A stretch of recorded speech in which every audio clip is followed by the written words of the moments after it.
Está começando nesta emissora o programa Mensagem da Cruz, da Igreja Evangélica Palavra da Cruz, em Sidrolândia, Mato Grosso do Sul.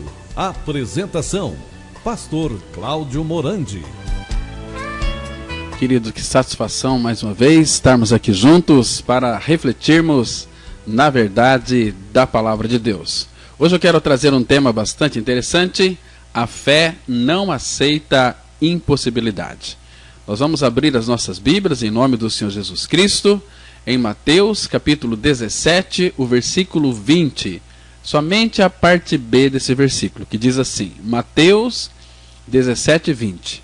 Assim diz a palavra de Deus: pois em verdade vos digo que, se tiverdes fé como um grão de mostarda, direis a este monte, passa daqui para acolá, e ele passará. Nada vos será impossível. Vamos ter uma palavra de oração. Pai, obrigado por esse tempo que vamos passar aqui refletindo na Tua palavra.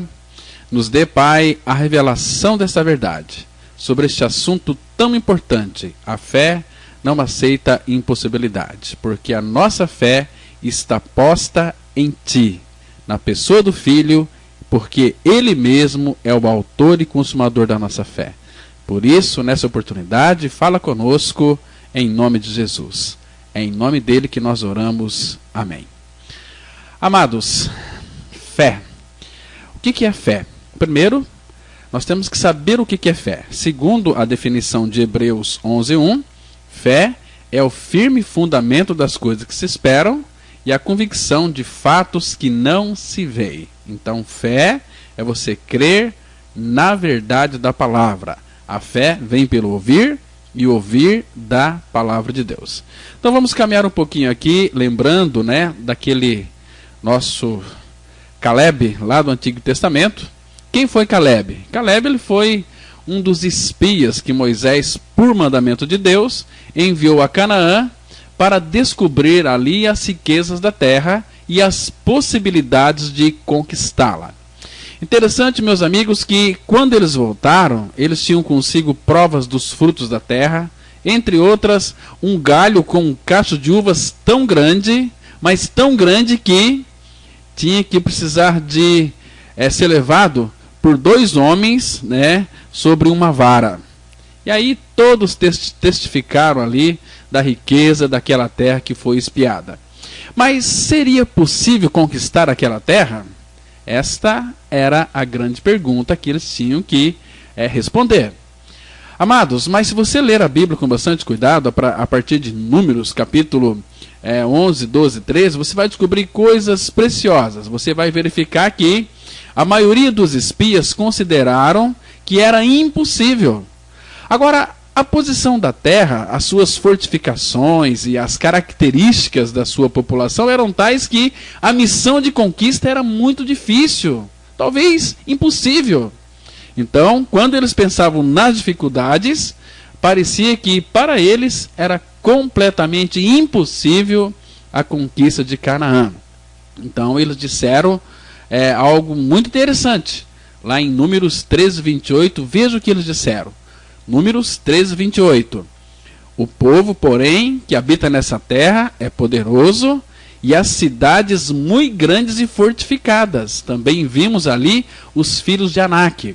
Esses filhos de Anak eram homens gigantes.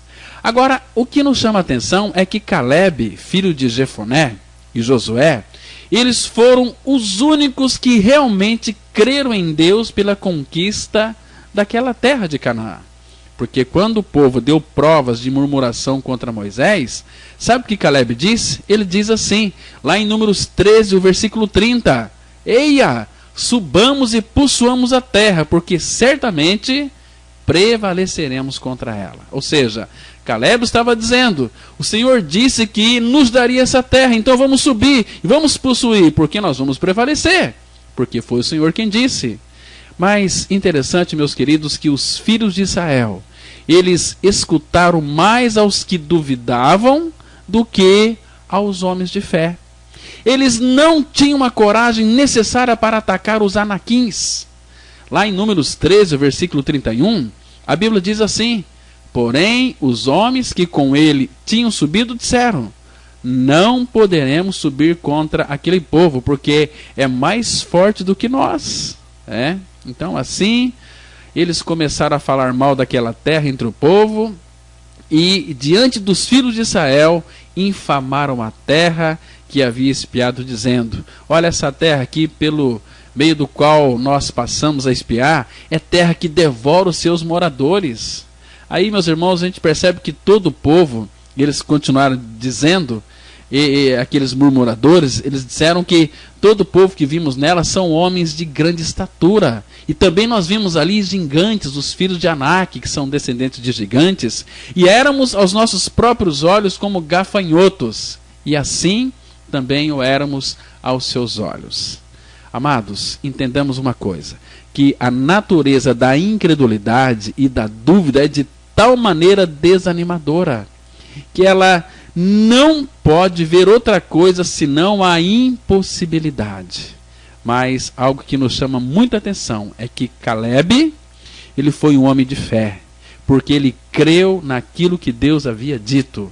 E isto ele mostrou mais tarde também na sua vida, quando, apesar de estar aí com seus 80 anos, ele teve de ajudar os jovens do povo a conquistar, a tomar a terra prometida.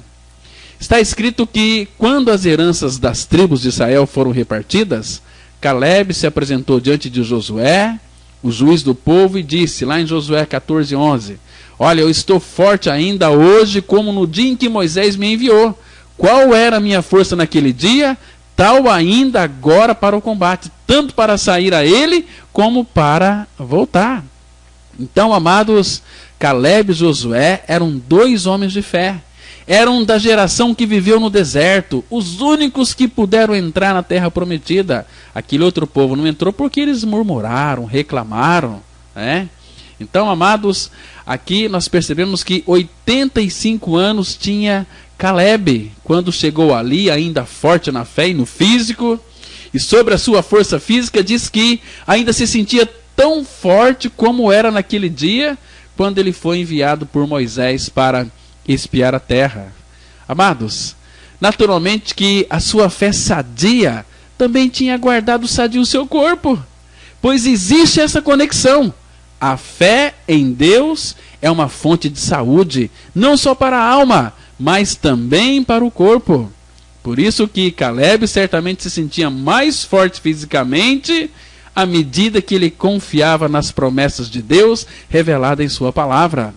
Aquele texto de Hebreus é tão maravilhoso, Hebreus capítulo 6, os versículos 12 e 13, a Bíblia diz assim: desejamos, porém, continue cada um de vós mostrando até o fim a mesma diligência para a plena certeza da esperança, para que não vos torneis indolentes, mas imitadores daqueles que pela fé e pela longanimidade herdam as promessas. Está vendo? Percebe que existe aqui, amados, uma diligência, uma perseverança.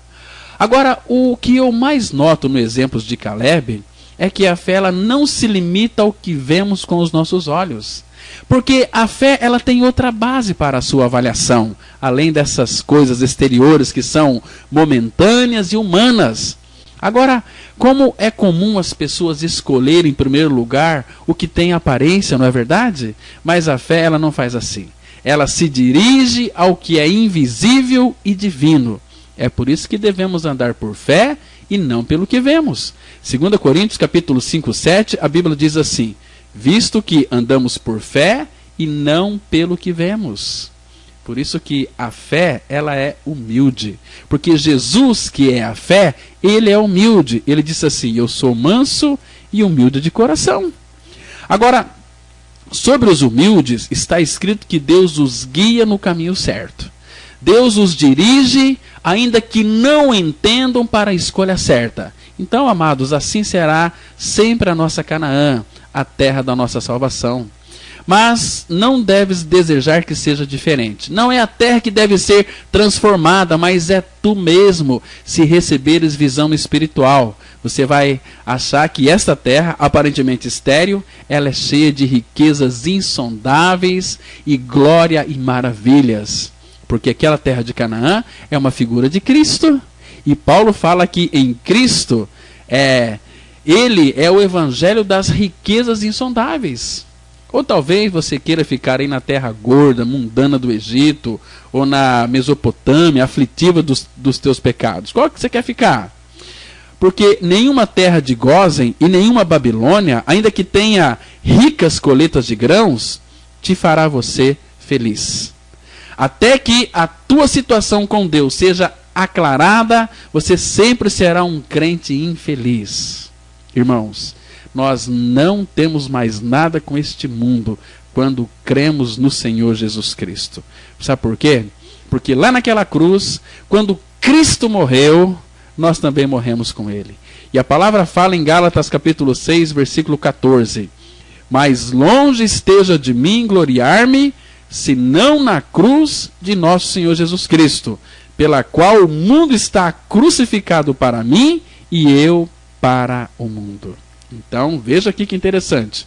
Eu estou crucificado para o mundo. Eu morri para o mundo. E o mundo também está crucificado para mim. O mundo está morto para mim. Agora, a incredulidade, ela raciocina assim. Como é estéril a vida dos cristãos, em comparação com os que vivem no mundo? Olha no incrédulo e verás como a sua vida sempre é melhor que a vida do que vive para Deus. Assim diz a incredulidade, mas é uma opinião somente superficial, porque pessoas de vista curta fazem assim os seus prognósticos, acham que os incrédulos vivem sem aflições e possuem uma vida material satisfatória, com riqueza e bênçãos terreais. Mas no Salmo 73:12, a Bíblia diz assim: eis que são estes os ímpios, sempre tranquilos, aumenta suas riquezas, né? Salmo 73, verso 12. Amados, eu tenho observado uma coisa especial dentro da palavra de Deus, e é que o Espírito Santo, uma vez após outra, ele indica que nos últimos tempos, a fé será provada de uma maneira como nunca antes. O apóstolo Paulo, escrevendo ao seu pupilo Timóteo, ele disse lá em 1 Timóteo capítulo 4, versículo 1: ora, o Espírito afirma expressamente que nos últimos tempos alguns apostatarão da fé, por obedecerem a espíritos enganadores e a ensino de demônios. Todo ensino de demônios são aqueles ensinos que não traz a revelação da cruz, ou seja, anulam a cruz. Anulam a cruz. Então, por que ataca o inimigo especialmente a fé? Parece que há tantos outros pontos que poderiam ser atacados de preferência, não é verdade? Mas a explicação é simples. O caso é que a fé é a parte central de toda a vida piedosa. Se o inimigo ele consegue arruinar a fé de alguém, tem todas as possibilidades de destruir a sua vida espiritual. A fé é para a vida piedosa, o mesmo que as raízes são para uma árvore. Agora, se quisermos matar uma árvore, não podemos fazer melhor do que destruir o seu sistema de raízes. Por isso que fé viva é uma condição para todo o trabalho espiritual. E ninguém pode ser ardente no espírito se a sua fé em Deus for atingida. E sem fé em Deus é impossível ter zelo pela sua obra e pela salvação das almas. Porque lá em Efésios 2:8 a palavra fala: porque pela graça sois salvos mediante a fé. Isto não vem de vós, é dom de Deus. Meus irmãos, que nós tenhamos este entendimento aberto para crermos que lá naquela cruz nós morremos e ressuscitamos, e que Cristo é de fato a nossa vida. Bom dia para você, graça e paz, Deus te abençoe.